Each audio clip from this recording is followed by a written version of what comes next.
Magandang hapon sa inyong lahat.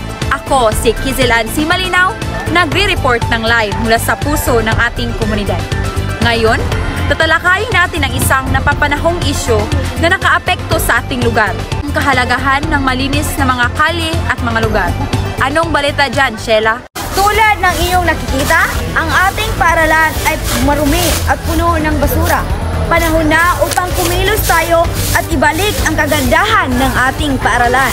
Ang mga dedikadong estudyante na ito ay nagpasyang linisin ang kanilang paaralan. Tara na't mag-interview tayo ng isang estudyante. Magandang hapon sa iyo, Iya. Magandang hapon sa iyo. Ano ang nagbibigay sa inyo ng inspirasyon upang mabahagi sa kidusang ito? Mahal namin ang aming paaralan at naniniwala kami na ang malinis na paaralan ay mahalaga para sa maunlad at malusog na paaralan. At ito ang aming responsibilidad upang makapagbigay ng pagbabago. Ngayon, kakausapin natin ang kanilang school administrator sa paaralan na ito. Magandang hapon sa iyo, sir.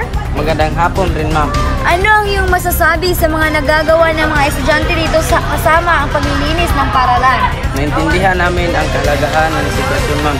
Ako kasama ng aking mga guro ay naglungsad ng malawakang clean-up drive na kasama ang pagpapatupad ng serbisyong pagpatapon ng basura sa tama at pagrespeto sa mga estudyante dito. Salamat sa iyo, sir. Maraming salamat sa iyo dyan, Sheila. Sa buod, ang issue ng kalinisan ay hindi lamang tungkol sa itsura, kundi pati na rin sa pagpapalaganap ng pagmamalaki at kalinangan ng ating komunidad. Sa pamamagitan ng pagtutulungan, maaari nating lumikha ng mas malinis at mas matatag na kapaligiran para sa susunod na henerasyon.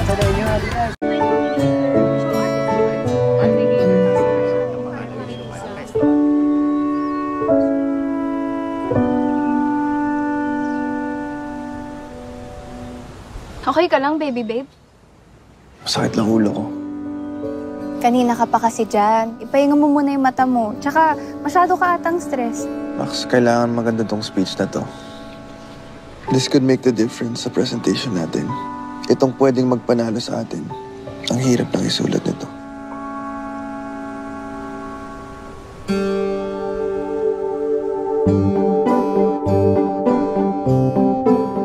Max?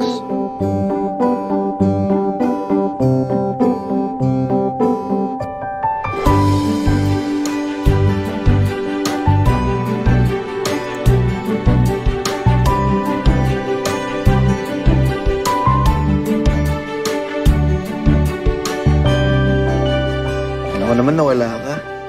Kala ko iniwan mo na ako eh. Hindi kita iiwan, no? Mamimiss mo ko eh.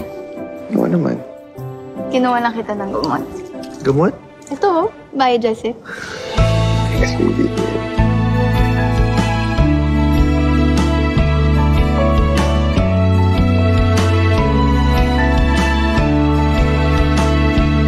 Bye, Ma'am! Ingat kayo.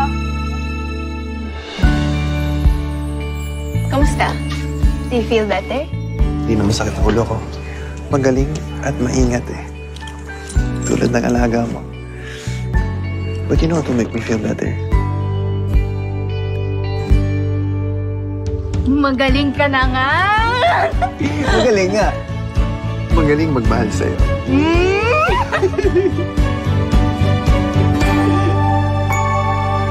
Taping! Pero parang pang last day ng amoy. Kahit maraming harsh sa hair, smooth at mabango pa rin. New Sunsilk with Active Infusion. A blend of oils, vitamins, and proteins in every drop. Para all-day smoothened hair na may bangong nakakagigil. Asa na sila? We're here! Lights, camera, ready for action. Walang makakapigil sa bangong nakakagigil. New Sunsilk with Active Infusion. At sa ating pangalawang balita, isang paaralan ay may isang kamanghamanghang aktibidad na nagaganap at ito ang pagtatanim ng mga puno ng mga mag-aaral. Sa karagdagang impormasyon, pakinggan natin si Sheila May para sa karagdagang impormasyon. Magandang hapon sa iyo dyan, Sheila May. Magandang hapon din sa iyo dyan, Kizel. Sa isang paaralan na tinatawag na Juan Juan Placida Padayaw National High School, ang mga mag-aaral ay hindi lamang nag-aaral ng mga akademikong aralin, kundi sila rin ay aktibong nakikilahok sa mga gawaing naglalayong mapangalagaan ang ating kalikasan. Sila ay nagkakaisa upang magsagawa ng isang malawakang pagtatanim ng mga puno sa loob ng kanilang paaralan. Ngayon, nakikita nyo ngayon live na ang mag-aaral ay nagtutulungan sa paghuhukay ng butas, paglalagay ng puno, at pag-aalaga sa mga ito. Sa bawat puno na kanilang itinanim, sila ay nagbibigay ng pag-asa at kinabukasan para sa ating mga susunod na henerasyon. At ngayon, kakausapin natin ang isang estudyante. Magandang hapon sa'yo, Iha. Magandang hapon, ma'am. Bakit kayo nagsagawa ng isang malawakang programa na pagtatanim ng mga puno? Ang pagtatanim ng puno ay isang napakalagang gawain aming naibigyan.